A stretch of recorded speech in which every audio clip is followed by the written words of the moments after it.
उत्तराखंड के उत्तरकाशी से एक बेहद दर्दनाक तस्वीर सामने आई। धराली में बादल फटते ही महज 20 सेकंड में सब कुछ तबाह हो गया। लोगों की चीख पुकार से घाटी गूंज उठी। इस सैलाब में 5 लोगों की मौत हो चुकी है। 100 से ज्यादा लोग अभी भी फंसे हुए। सेना से लेकर एसडीआरएफ, एनडीआरएफ तक रेस्क्यू ऑपरेशन में जुटी हुई।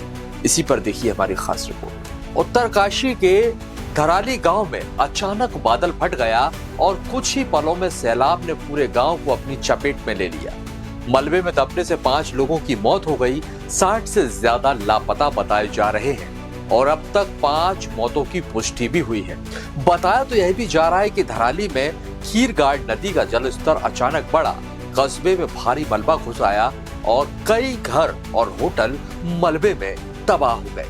आर्मी के हर्षिल कैंप से महज कुछ ही दूरी पर हुई इस घटना के बाद सेना के 150 जवान 10 मिनट में मौके पर पहुंचे और रेस्क्यू ऑपरेशन शुरू कर दिया। साथ ही एनडीआरएफ और एसडीआरएफ की टीमें भी मौके पर पहुंच चुकी हैं। तो वहीं घटना को लेकर पीएम मोदी, केंद्रीय गृह मंत्री अमित शाह और सीएम पुष्कर सिंह धामी ने दुख जताया। सीएम ने कहा कि मैं लगातार वरिष्ठ अधिकारियों के संपर्क में हूँ। सेना, एसडीआरएफ, एनडीआरएफ की टीमें युद्ध स्तर पर काम कर रही हैं। लोगों को सुरक्षित निकालने की हर कोशिश जारी है। की अभी सूचना आई है और बहुत तेज गति से मलबा आया है पानी के साथ।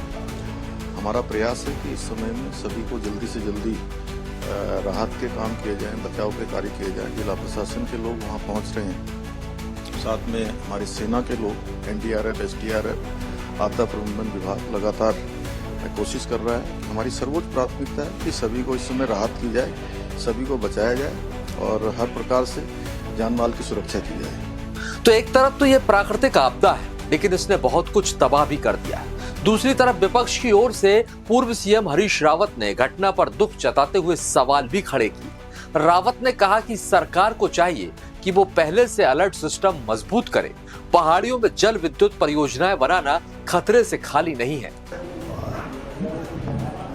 हमने तो इस पर नियंत्रण रखा था पूरी तरीके से।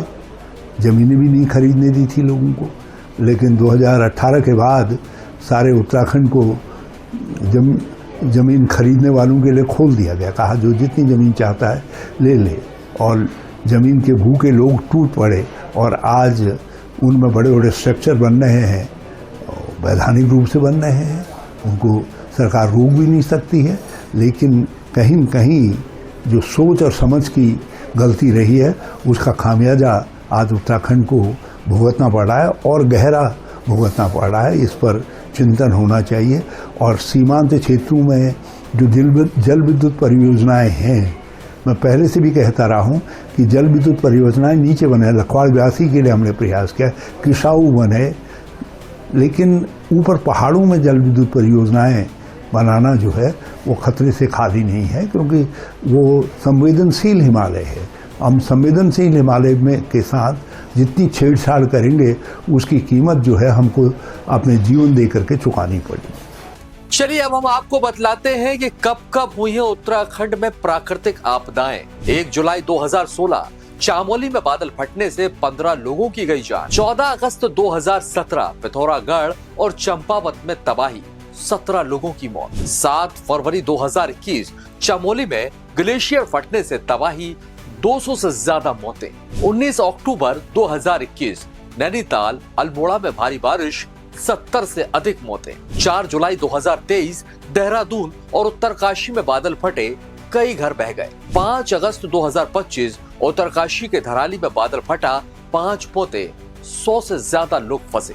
तो उत्तराखंड में सरकार चाहे बीजेपी की रही हो या कांग्रेस की, लेकिन प्राकृतिक आपदाएं होती रही हैं। ऐसे में किसी पर भी सवाल उठाने से पहले खुद की भी गिरेवा में झांक लेना चाहिए। इस तरह की घटनाएं वैसे तो चिंता का विषय बनी हुई हैं और अभी उत्तरकाशी में राहत और बचाव कार्य युद्ध स्तर पर चल रहा है, लेकिन सवाल यही है कि क्या प्रशासन ऐसे इलाकों में अलर्ट सिस्टम और मजबूत कर पाएगा। साथ ही सरकार के पास इस तरह की घटनाओं से निपटने के लिए क्या प्लान। फिलहाल प्रशासन की ओर से राहत के लिए हेल्पलाइन नंबर भी जारी किए गए हैं और आप इन नंबर्स पर कॉल कर मदद ले सकते हैं।